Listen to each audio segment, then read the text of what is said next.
Assalamualaikum warahmatullahi wabarakatuh. Assalamualaikum warahmatullahi wabarakatuh. Assalamualaikum warahmatullahi wabarakatuh. Bismillahirrahmanirrahim.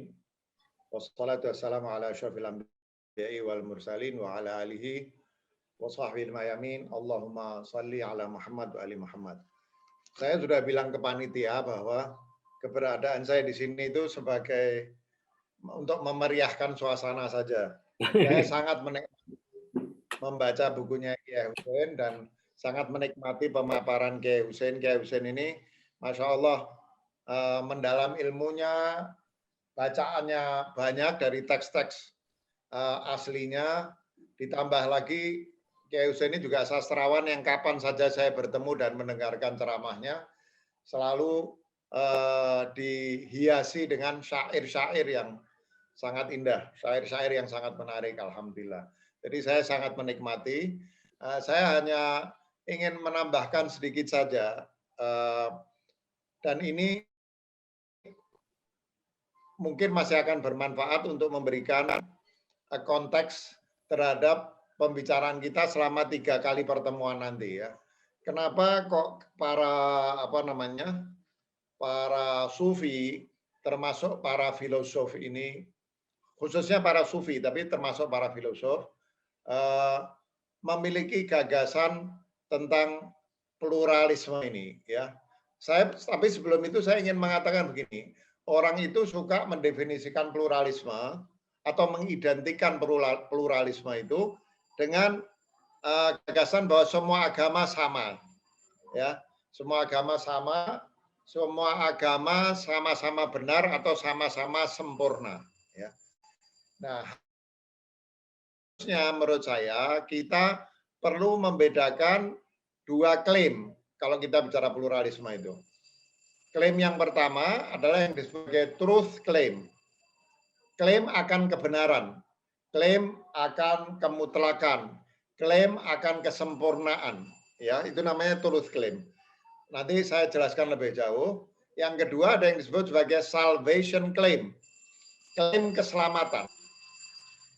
Klaim keselamatan. Artinya apa? Bisa jadi sebuah agama itu dianggap oleh penganut agama yang berbeda sebagai tidak benar atau tepatnya tidak sempurna, mengandung kesalahan, ya, bahwa it's not true or at least it's at least not totally true atau its truth has been distorted, ya, kebenarannya terdistorsi, tidak sempurna, ada penyelewengan di tengah jalan dan lain sebagainya ya.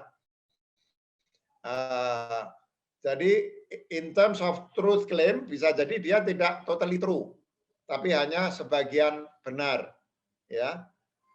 Biasanya orang yang berpendapat begini percaya pada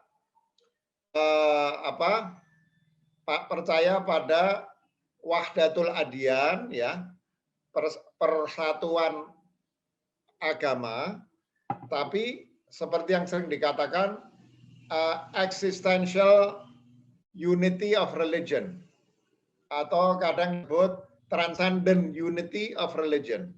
Jadi biasanya orang menggunakan istilah transcendent unity of religion. Jadi ada 3 ini kalau kita lihat ya, atau 4 kalau kita bilang. Ada yang mengatakan selain agamaku salah. Ini tidak pluralistik. Nah, yang pluralistik itu ada 3. Ya.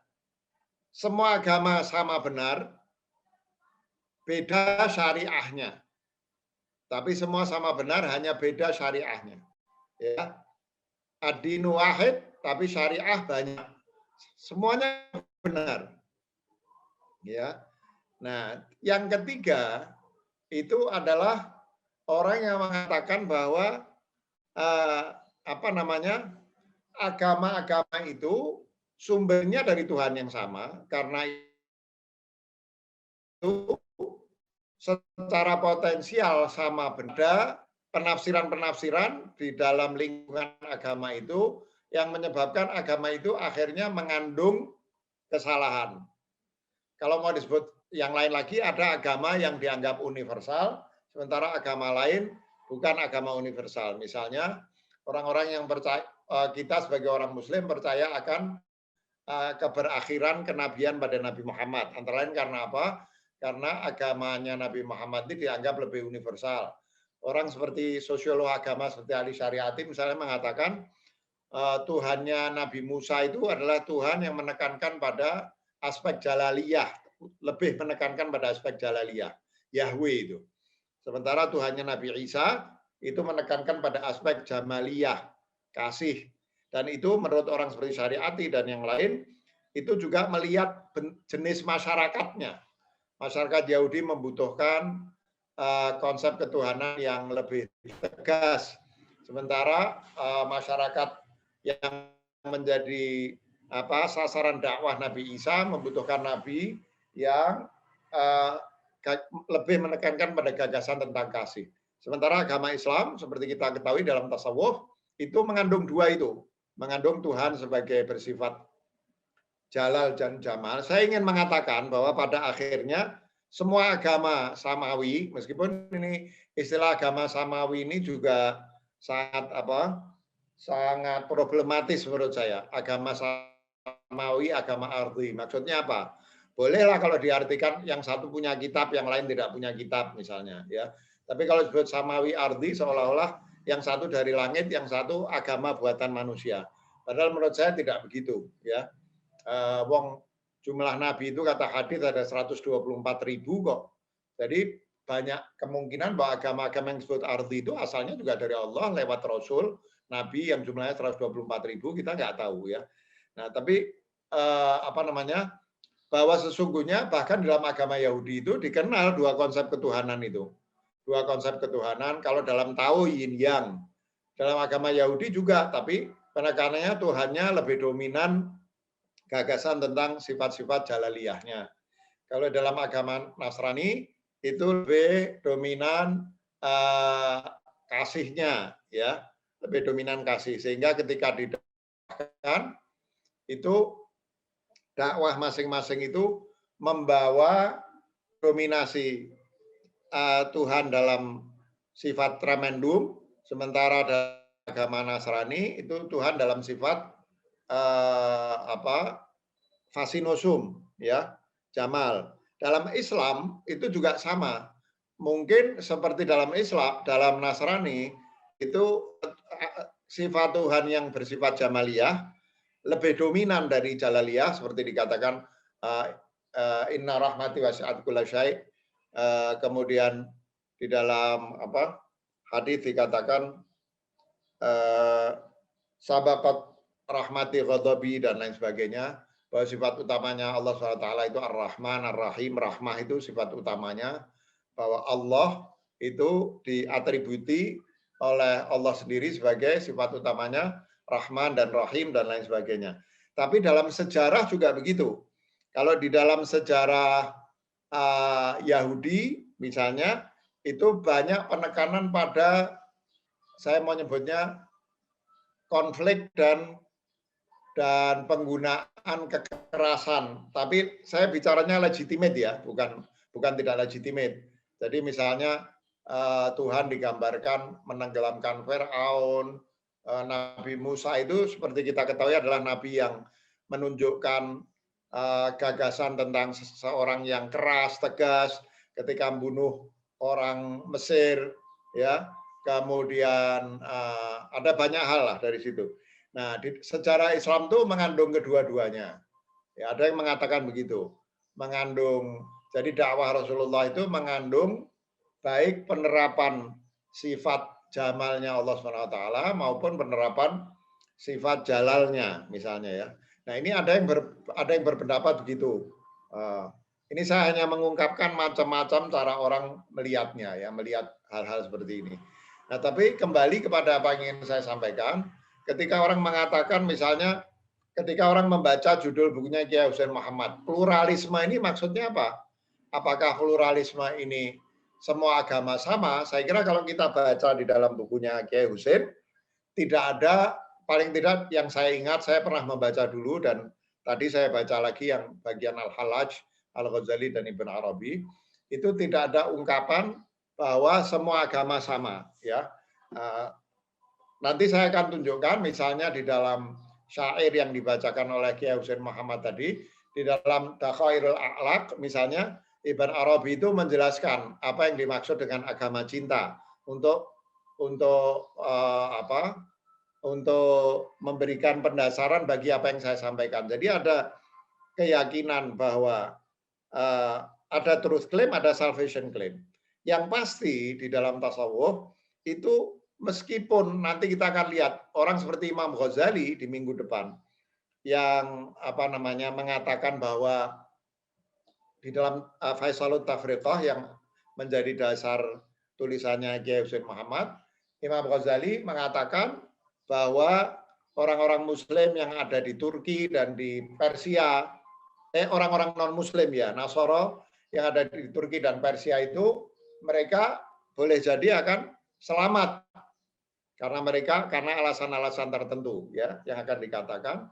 Nah, Imam Ghazali juga sama seperti kita akan lihat pada Ibn Arabi. Saya tidak begitu menguasai pada Al-Halaj, mengatakan bahwa yang ditekankan dalam pluralisme mereka itu adalah bahwa meskipun terdapat perbedaan antara agama Islam dan agama-agama lain itu, meskipun in terms of truth claim, agama yang paling benar yang sempurna itu adalah Islam, tapi penganut agama-agama lain, meskipun agama-agamanya seperti dikatakan dalam Al-Quran, sempat diselewengkan oleh pendeta-pendeta mereka, ya. Tapi orang-orang baik yang di dalam Al-Quran dikatakan percaya pada Allah dan hari akhir, kemudian beramal soleh, mereka juga akan mendapatkan keselamatan sebagaimana orang Muslim. Jadi in terms of truth claim mungkin belum tentu orang seperti Ibn Arabi menyamakan semua agama, tapi yang sudah pasti kaum Sufi ini percaya pada salvation claim, ya, bahwa pertama ada transcendent unity of religion, sumbernya sama, syariahnya beda, meskipun syariah agama-agama lain itu sama benarnya, tapi mungkin juga yang satu bersifat universal, yang lain bersifat lebih spesifik kepada kaum yang kepadanya nabi-nabi itu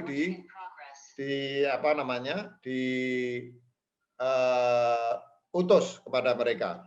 Nah, saya nggak punya waktu panjang, jadi saya hanya akan memberikan tambahan itu dan saya akan kutip di sini di buku saya Semesta Cinta. Ada saya tulis ya di bab tentang Ibn Arabi dan agama, ini di halaman 113.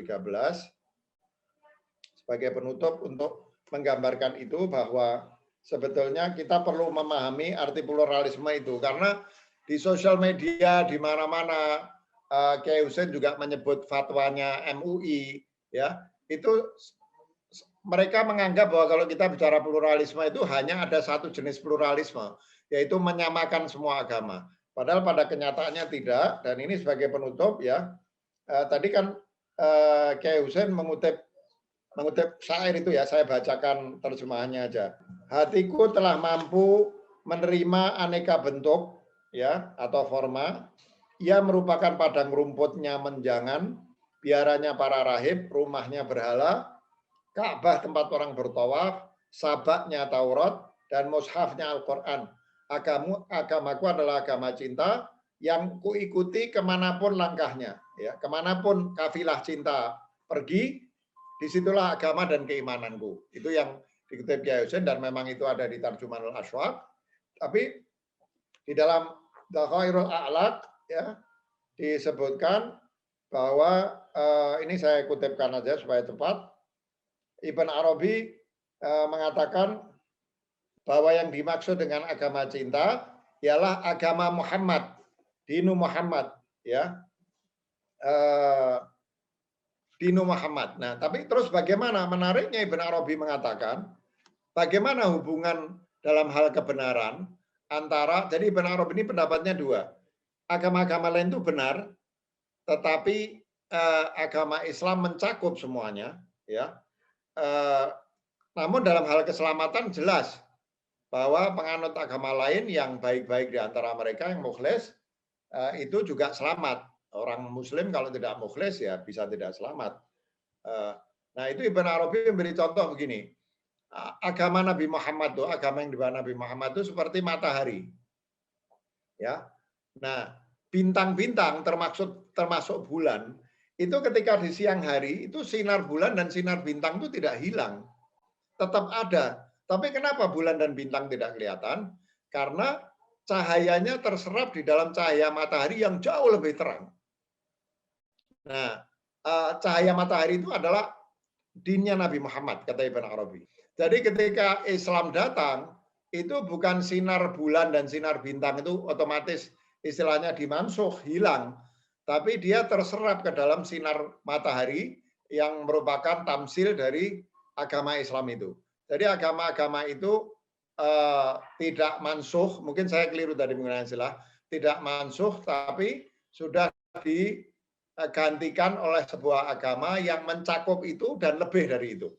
Mungkin dianggap lebih universal, lebih sesuai dengan zaman setelah kedatangan zaman Nabi Muhammad, tapi tidak berarti bahwa agama itu salah gitu ya. Itu katanya Ibn Arabi. Nah, sedikit saja, kenapa sih kaum sufi dan kaum mungkin juga filosof ini lebih pluralistik dalam soal hubungan antar agama atau kebenaran di antara agama? Karena kaum sufi dan kaum filosof ini adalah orang yang mempelajari segala sesuatu secara radikal sampai akar-akarnya, dan mereka terbiasa untuk membenturkan satu pandangan dan pandangan lain. Mereka terbiasa untuk berempati terhadap pandangan orang lain. Misalnya Imam Ghazali ketika sebelum menulis Tahafutul Falasifah, dia menulis Maqasidul Falasifah tentang tujuan atau maksud pemikiran kaum filosof dengan fair, sampai sebagian orang keliru menganggap bahwa itu pemikiran bukunya Ibn Sina, padahal itu yang nulis Imam Ghazali. Setelah diungkapkan dengan fair baru dikritik gitu ya. Nah, kaum sufi, arif, urafa dan kaum filosof itu biasa begitu. Mempelajari pikiran orang lain yang mau dikritik secara empatik. Sehingga mereka akhirnya meskipun mengkritik, mereka bisa memaklumi kenapa orang-orang yang dikritik itu sampai pada pemikiran seperti itu. Jadi ada empati ya. Mereka biasa berpikir secara sangat detail tentang pemikiran yang bahkan pemikiran itu mereka kritik. Mereka tidak melihat secara hitam putih. Bahkan mereka belajar. Imam Ghazali itu di dalam Tahafutul Falasifah mengkritik Ibn Sina. Tapi kalau kita baca pemikiran Imam Ghazali, saya lihat tidak sedikit pemikiran Imam Ghazali itu sebetulnya mengambil dari Ibn Sina. Ya, jadi bukan berarti kalau dia mengkritik Ibn Sina maka dia menganggap Ibn Sina salah semua. Tapi orang-orang filosof dan urafa ini biasa melihat segala sesuatu dari nuansa, bukan hitam putih. Itu yang menyebabkan mereka toleran. Khusus kaum sufi, itu tasawuf itu dianggap sebagai madhab cinta. Mereka percaya bahwa Allah itu sifat utamanya rahmah. Nggak mungkin Allah SWT yang sifat utamanya rahmah itu tidak akan memaklumi manusia. Kira-kira begitu. Jadi orang salah diampuni, ya, salah lagi diampuni. Bahkan Allah SWT itu neraka itu terletak di dalam domain kasih sayangnya Allah SWT. Karena itu orang sufi itu dengan madhab cintanya itu terbiasa untuk ingin menganggap sebanyak mungkin orang selamat kalau tidak semua manusia selamat. Karena itu mereka selalu mencoba mencari kenapa seseorang itu tidak muslim. Sampai-sampai bahkan bukan hanya Ibn Arabi, Al-Halaj dan lain sebagainya, Imam Ghazali pun nanti Kiai Husain akan membahas minggu depan dalam Faisalut Tafriqah, dia mengatakan bahwa meskipun mereka tidak muslim, maka mereka tetap selamat selama mereka trinitas dianggap bukan sebagai syirik misalnya, ya. Itu karena ini ada rahmah, ada keyakinan bahwa Allah itu Rahman Rahim, bahwa kita sebagai makhluknya Allah itu harus mengembangkan akhlak Allah di dalam diri kita, sehingga di samping mereka tidak hitam putih, di sisi lain mereka mendahulukan cinta dan permakluman. Itu sebabnya meskipun mereka beranggapan agama lain tidak sempurna, atau seperti Ibn Arabi sudah datang agama yang lebih sempurna, ya, meskipun ada kemungkinan penyelewengan, mereka tetap percaya bahwa orang-orang baik dari agama lain itu tetap selamat sebagaimana orang-orang muslim. Pluralisme seperti inilah yang kira-kira diusung oleh kaum urafa dan kaum filosof. Ya, itu sedikit tambahan dari saya, sekedar untuk nambal sedikit, karena semuanya sudah disampaikan dengan bukan saja bagus tapi sangat indah oleh Kiai Husain Muhammad. Terima kasih. Assalamualaikum warahmatullahi wabarakatuh.